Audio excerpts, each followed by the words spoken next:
Pendidikan Belia OTPU 2025, perkenankanlah kami mewakili tim SMA Negeri 1 Boyolali akan mempresentasikan hasil penelitian kami dengan judul Aquaculture, penggunaan alat filtrasi air dalam meningkatkan kualitas padi limbah cair domestik.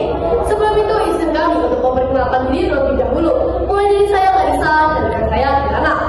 Latar belakang, air adalah sumber daya alam yang sangat dibutuhkan dan diperlukan oleh makhluk hidup.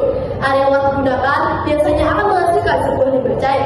Salah satu limbah cair yang ada yakni limbah cair domestik yang berasal dari rumah tangga, berupa air bekas cuci piring, air bekas cuci baju, dan air bekas mandi.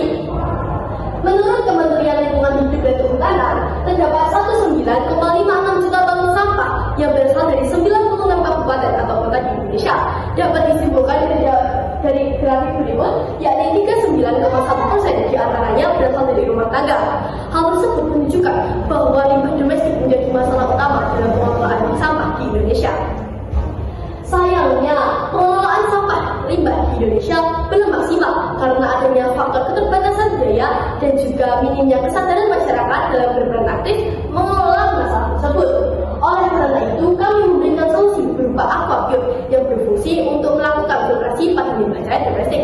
Alat ini dirancang ramah lingkungan, menggunakan alat dan bahan yang mudah ditemukan dan relatif murah, serta penggunaan dan perawatannya yang mudah sehingga masyarakat dapat menggunakannya dalam menghadapi persoalan limbah tersebut.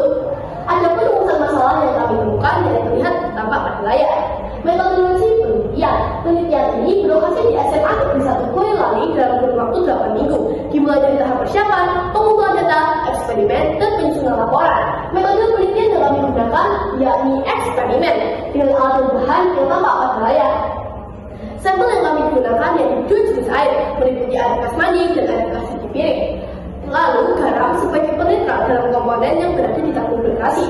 Prosedur penelitian yang kami lakukan yaitu yang pertama persiapan alat dan bahan, pembuatan aquaculture, perawatan aquaculture, dan pengamatan perkembangan alat. Yang terakhir adalah analisis data. Penelitian ini menggunakan data kuantitatif yang berasal dari hasil pengujian pH dan kesadaran lalu disajikan dalam grafik. Presentasi selanjutnya akan dilanjutkan oleh rekan saya. Terima kasih. Berikut ini adalah hasil pembahasan dari penelitian kami. Yang pertama adalah proses aquaculture dalam menghasilkan air bersih dari limbah cair domestik. Air akan mengalir dari tabung kontainer menuju tabung pertama yang berisi dengan pasir silika yang berfungsi sebagai penyaringan partikel kecil. Lalu air akan mengalir ke tabung kedua berisi batu seloid yang berfungsi sebagai penarikan zat berbahaya. Selanjutnya, air akan mengalir ke tabung 3 berisi resin yang berfungsi sebagai penjernihan air. Lalu air akan mengalir ke tabung 4 berisi sinar UV dengan energi 20 watt yang berfungsi sebagai pembunuhan zat berbahaya. Setelah itu, air akan mengalir ke kotak kontainer kedua sebagai hasil akhir dari penyaringan. Selanjutnya adalah dampak kita dalam proses filtrasi pada air bekas mandi dan air cuci piring. Air dikatakan layak pakai jika memiliki pH di antara 6,5 hingga 9,2. Data di atas grafik adalah air bekas mandi dan air bekas cuci piring sebelum dan sesudah filtrasi. Dapat disimpulkan bahwa keduanya dikatakan sebagai air layak pakai. Dan yang terakhir adalah dampak kesadaran dalam proses filtrasi pada air bekas mandi dan air cuci piring. Air dikatakan layak pakai jika memiliki kesadaran di bawah 500 ppm. Dapat dilihat pada grafik adalah air bekas mandi dan air bekas cuci piring sebelum dan sesudah filtrasi. Dapat disimpulkan bahwa keduanya dikatakan air layak pakai.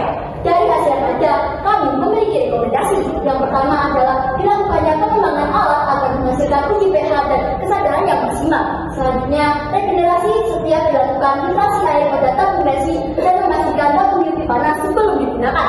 Selanjutnya ada tabung terisi dengan penuh agar komponen tidak dapat keluar dari tabung filtrasi. Dan yang terakhir adanya dilakukan uji lab lebih lanjut untuk lebih memastikan air layak pakai. Berikut ini adalah dokumentasi penelitian kami. Terima kasih. Sekian presentasi dari kami.